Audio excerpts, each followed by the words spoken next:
우리가 아직 죄인 되었을 때에 그리스도께서 우리를 위하여 죽으심으로 하나님께서 우리에 대한 자기의 사랑을 확증하셨느니라. 로마서 5장 8절 말씀. 아멘. 우리 같이 한번 암송해 볼까요? 시작. 우리가 아직 죄인 되었을 때에 그리스도께서 우리를 위하여 죽으심으로 하나님께서 우리에 대한 자기의 사랑을 확증하셨느니라. 로마서 5장 8절 말씀. 아멘. 21절부터 쭉 주의하겠습니다. 21절에 보시면 그들이, 여기서 그들은 누구냐? 단지파 사람들 이야기합니다.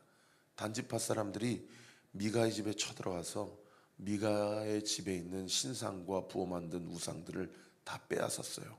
그리고 미가가 사적으로 고용한 제사장에게 새롭게 어떠한 제안을 했고, 그 제안을 기쁘게 여겼던 그 제사장이 미가와 계약을 맺었던 것들을 일방적으로 파기하고 단지파를 따라서 그들이 새로 머물 땅으로 함께 합류를 하고 있었습니다.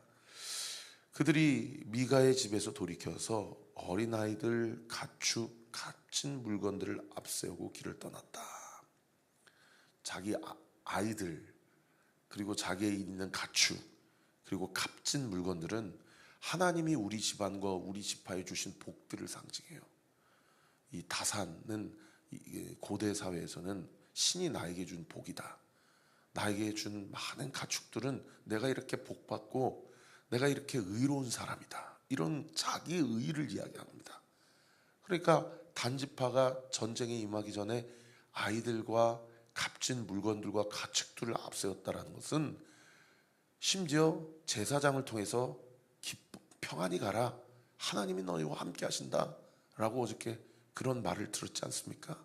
그러니까 이 전쟁은 여호와께 속한 것이고, 여호와는 이 미가의 집에서 빼앗은 이 부어 만든 새긴 우상과 아루새긴 우상들이고, 하나님이 우리와 함께 하시다.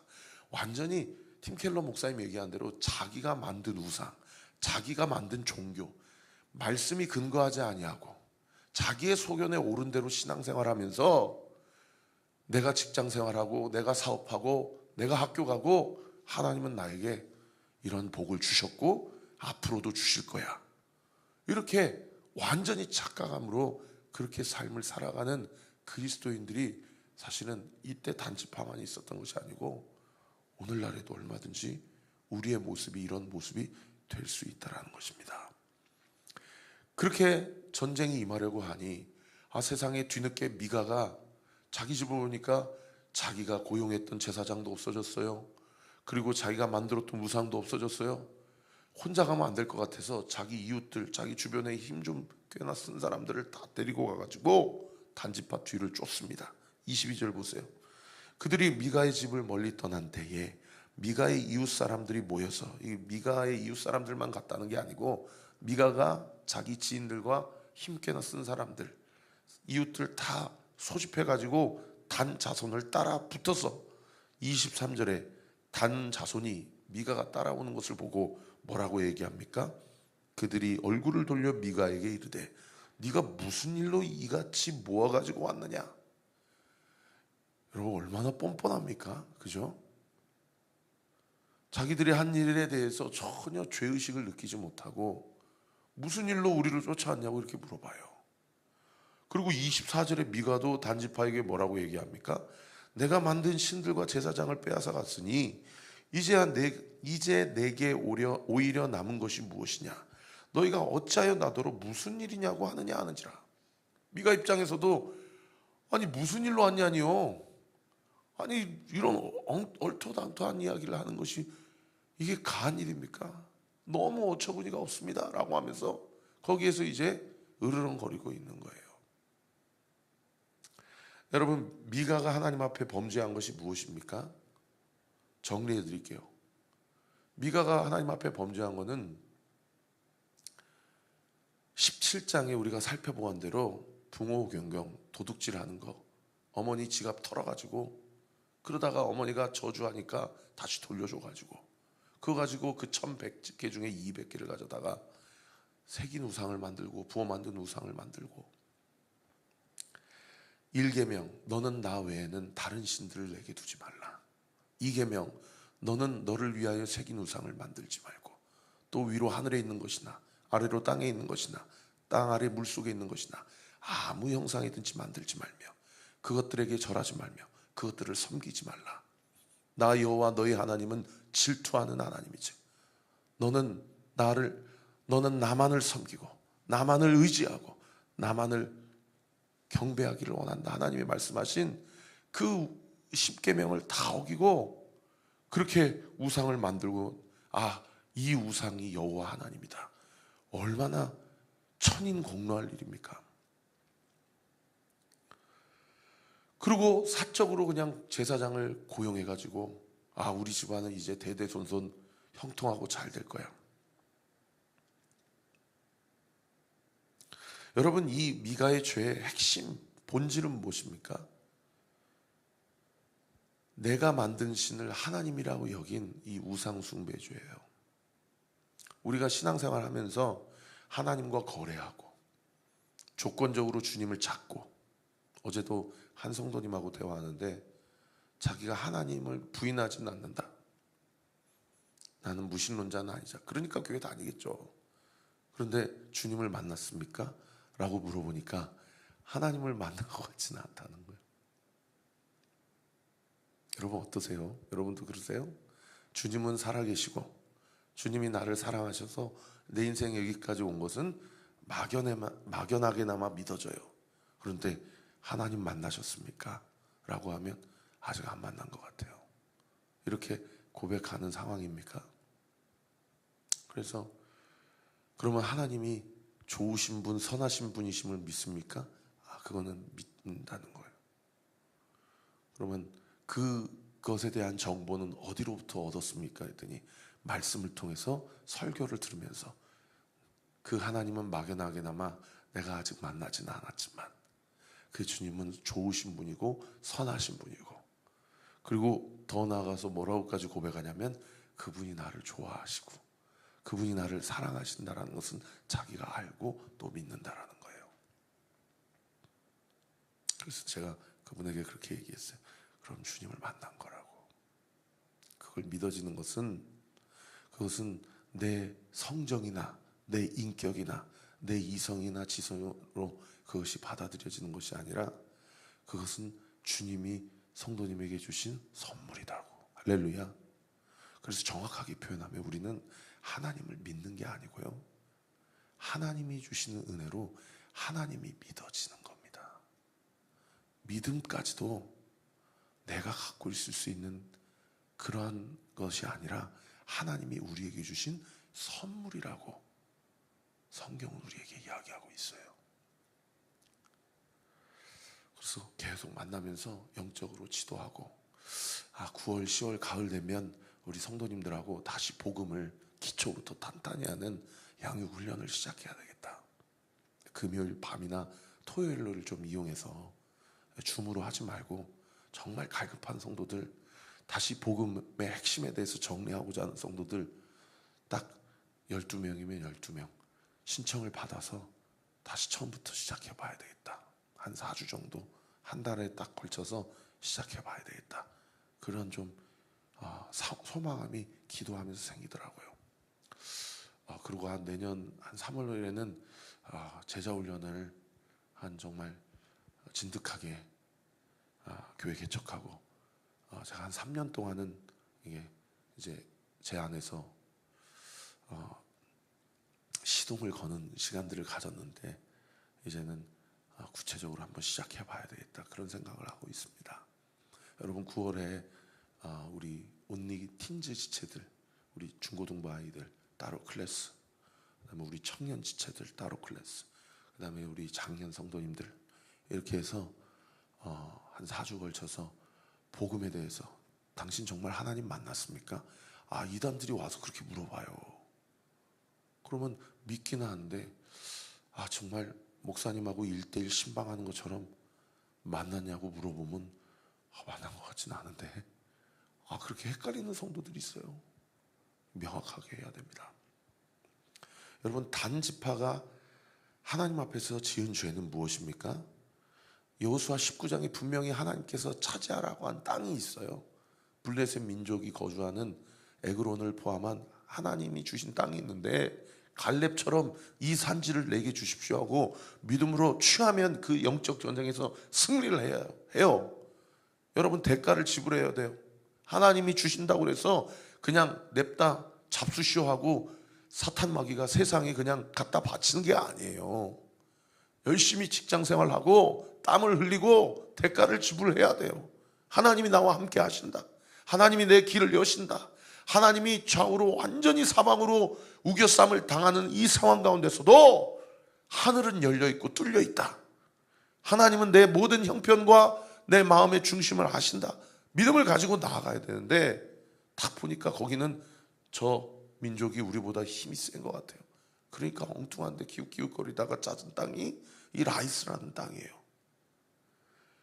자기 소견에 좋을 대로 땀의 대가와 하나님 말씀의 순종의 대가를 지불하려고 하지 아니하고 자기 생각에 옳은 대로 취하고 또 버리고 취사 선택하고자 하는 그 죄성, 그 본성이 우리에게도 얼마든지 있을 수 있다는 겁니다. 그러면서 그 땅을 차지하기 위하여 우상을 앞세우고 또 자기 미가가 그랬던 것처럼 자기 제사장을 마음대로 고용해버리고 이런 죄를 지은 겁니다. 미가의 죄나 단지파가 지은 죄나 여러분 그 당시 사사시대 때 어느 12지파 중에 한 지파만 그런 죄 자신의 소견에 옳은 대로 살아가는 그런 상황이 아니고 이스라엘 백성의 전체적인 영적인 무감각함과 이 영적인 둔감함이 그런 시대예요. 여러분 사사시대뿐만 아니라 오늘날도 마찬가지입니다. 다 자기의 생각대로 신앙생활하고 여전히 자기 중심적으로 살아가고 여전히 자기 중심적으로 말씀을 해석하고 여전히 자기 중심적으로 기도하며 살아가는 시대가 사사시대뿐만 아니라 오늘날 우리가 살아가는 우리의 시대라는 겁니다. 그렇게 무슨 일로 나를 찾아왔냐고 이야기할 수 있냐고 그렇게 얘기를 하니 그 미가에 대해서 단 자손이 25절에 뭐라고 얘기합니까? 단 자손이 그에게 이르되를 다른 번역 성경에 단 자손이 미가에게 으름장을 놓되 그렇게 번역하고 있어요. 그 다음 구절 보세요. 네 목소리를 우리에게 들리게 하지 말라. 다른 번역 성경에 내 앞에서 짓거리지 않는 게 좋겠다. 노한 자들이 다른 번역 성경에 성미가 급한 자들이 계속해서 보십시다. 너희를 쳐서 네 생명과 네 가족의 생명을 잃게 할까 하노라. 서로의 죄를 보지 못하고 내가 옳다고 판단하니까 세상에 남의 것을 가서 훔쳐고 그것도 심지어 우상 훔쳐 놓고 으름장 놓고 협박하고 있는 거예요. 야, 가. 좋은 말 할 때 가. 우리는 한 집하고 니네는 그냥 한 가정이고 그냥 한 지역의 이웃들이잖아. 한번 싸워보자는 거야? 그러니까 세상에 26절에 미가가 어떻게 해요? 미가가 단 자손이 자기보다 강한 것을 보고 돌이켜 집으로 돌아갔더라. 교회 안에도 이 힘의 논리가 있어요. 내가 힘이 더 세니까, 내가 더 중직자니까, 내가 더 핵인싸니까 조용히 해. 공동체 안에서 이스라엘 지파 안에서 이 세상의 논리, 이 세상의 작용 원리가 여전히 동일하게 작용을 해서 교회 안에서도 상처를 받고 서로 상처를 주고 이런 일들이 이렇게 말씀에 버젓이 써져 있는 이런 일들이 우리 언니교회도 우리가 말씀 앞에 우리 자신을 조명받지 아니하면 얼마든지 있을 수 있다는 겁니다. 우리 가정에도 남편이 아내에게 큰 소리 치고 아내가 남편을 판단하고 정죄하고 멸시하고 이런 일들이 오늘날 지금 이 시간에도 얼마든지 있을 수 있다는 거예요. 오늘 189페이지에 최은영 성도님의 여러분 간증문 읽어보세요. 저도 좀 마음이 찔렸는데 에어컨을 틀어놓고 세상에 18도로 맞춰놓고 자기는 겨울철 이불을 덮고 자는 게 남편의 습관이에요. 그러니까 아내는 남편에 대해서 책임을 자기 저렇게 에어컨을 온도를 높이고 얇은 이불을 두꺼운 이불을 덮고 자는 그 남편을 보면서 그 모습이 얼마나 꼴보기가 싫은지 이루 말할 수가 없었다. 그러고 나서 관리비 나오면은 전기세 나오고 관리비 높게 나오면 막 서로 싸우고, 그런데 남편은 꿈쩍도 하지 아니하고. 그런데 오늘 본문 말씀 묵상하면서 뭐라고 고백하셔요? 이분이 미가에게 책임을 전가하며 비난하고 위협하는 단지파의 모습이 꼭 자기 모습과 같았다. 16년째 동일한 잔소리를 하며 집착하는 전하, 자기의 잔소리에도 여전히 자기 고집을 부리는 남편이나 똑같은 죄인임을 인정하고 고백하고, 자기 안에 어떤 우상이 있음을 발견했다는 겁니까? 마지막 패러그래프 보시면은 자기 안의 우상이 행복한 결혼 생활이라는 우상, 가족 신화라는 우상, 우리 집안은 이런 은혜, 이러한 성공, 이러한 행복이 있어 라고 보여줘야 되는 그 자기 안에 하나님이 아닌 우상들이 있다는 것을 보고 오늘 말씀을 통해 회개한다라고 고백하잖아요. 그리고 자고로 남편이라는 사람은 한 집안의 가정으로서 근면하고 성실하고 교양 있고 책임감이 있어야 된다라는 이 허상이 있었다고 고백을 하면서 하나님 앞에 회개하며 밑에 무엇을 적용합니까? 남편에게 에어컨 끄라고 잔소리하지 않고 가볍고 보온성 있는 오리털 이불을 선물해 주겠습니다. 그리고 어두운 얼굴과 차가운 지적으로 가족을 어렵게 만든 죄를 회개하며 가족을 위해 기도하겠습니다. 여러분 안에 자기 의를 앞세운, 자기 중심적으로 세운 하나님으로 이야기하나 그 속은 하나님이 아닌 내 안의 우상은 무엇입니까? 오늘 옆에 질문하기 묵상하기 한번 써보시고 하나님 앞에 돌이키는 은혜가 있게 되기를 원합니다. 27절에 그렇게 미가를 쫓아보낸 단 자손이 27절 보시면 미가가 만든 것과 그 제사장을 취하여 라이스에 이르러, 라이스에 가보니까 한가하고 걱정 없이 사는 백성들을 만나서 그들을 칼로 치고 그 성읍을 불사르고, 그들의 민족 가운데 구원할 자가 없어서 그 성읍이 베드로홉 가까운 골짜기에 있어 시돈이라는 이 페니키아 민족하고 거리가 멀어서 이렇게 둔재 비옥하고 수확이 많은 땅에 이렇게 연약한 민족이 살아도 그동안 전혀 적군의 침입 없이 살았던 거예요. 그러니까 단지파가 가가지고 세상에 거기에서 그 성읍을 불사르고 그 주민들을 다 죽여놓고 28절에 보세요. 이스라엘에게서 태어난 그들의 조상의 단의 이름을 따라 그 성읍을 라이스의 이름에서 단이라고 이름을 고쳐버립니다. 그들의 마음 가운데 하나님이 없고 자기중심적, 자기 이름을 내고자 자기 수고를 드러내고 자기 성과를 드러내고 자기 업적을 드러내고자 하는, 여기 우리가 only, five only, 여기 앞에 플랜카드에 마지막 five only가 뭡니까? only God's glory잖아요. 물론 이제 콩글리시지만은 오직 하나님의 영광을 위해, 이거 없는 거예요. 뭐가 있어요? 오직 나의 영광을 위해, 오직 내 형통을 위해, 오직 내 수고와 내 업적과 내 성과를 위해, 그것을 위해 삽시다. 자기 안에 하나님을 위해라고 말은 하지만 자기 마음의 중심에는 내가 중요한 거예요. 여러분 오늘 말씀 묵상하면서 한번 자기 자신에게 질문해 보세요. 내 이름을 남기려고 하는 내 수고와 내 성과와 내 업적은 무엇인가? 또는 나에게 라이스는 무엇인가? 그리고 30절에 보니까 그 미가의 집에서 빼앗아 가지고 사적으로 고용한 제사장의 이름이 나오네요. 30절 보세요. 단 자손이 자기들을 위하여 그 새긴 신상을 세웠고 모세의 손자요 게르솜의 아들인 요나단과 그의 자손은 단 지파의 제사장이 되어 그 땅 백성이 사로잡히는 날까지 그 땅 백성이 사로잡히는 날이 언제예요? 사무엘상 4장에 블레셋을 통해서 이 지역을 하나님께서 또 심판하시죠.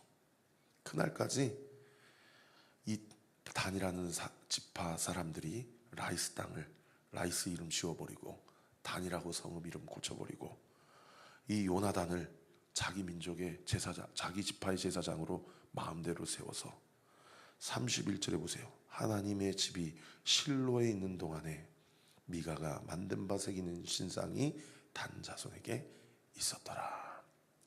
여러분, 실로 하면 누가 생각납니까? 사무엘이 생각나잖아요. 사무엘 하면 그가 기름 부어 세운 왕이 사울 왕이요, 다윗 왕 아닙니까? 근데 사울 왕은 실패했어요. 그런데 다윗은 오시면 메시아가 어떤 사역을 하게 될지를 가장 근접하게 보여줬던 사람이 다윗의 인생 아닙니까? 그때까지 이 미가에게서 뺏어온 우상이 단 지파의 이 라이스라는 단이라는 땅에 그대로 서 있었다. 다윗이 와서 다윗의 장막을 세우고 이스라엘을 영적으로 개혁시키고 부흥시키기 전까지 그대로 있었다라는 겁니다. 여러분, 우리의 마음 가운데 예수님이 오셔야 됩니다. 예수님이 오셔야, 그래야 우리가 세운 모든 신상과 우상들 다 꺾어지고 다 부셔지고 다 박살되고 철저하게 하나님 중심적으로, 철저하게 말씀 중심적으로, 철저하게 예수 그리스도 중심적으로 그렇게 살아가야 주님이 다시 오실 때에 우리의 삶이 하나님이 기뻐 받으시는 삶이라 칭찬받는 저와 우리 모든 온누교회 성도들 삶 되게 될 줄 믿으시기를 우리 구주 예수 그리스도의 이름으로 축원합니다. 여러분, 신앙생활 절대 조건적으로, 계약적으로, 종교적으로 하지 마십시오. 하나님과의 관계에 집중하세요. 날마다 우리 온누교회는 주일날 예배드리는 게 중요한 교회가 아니에요.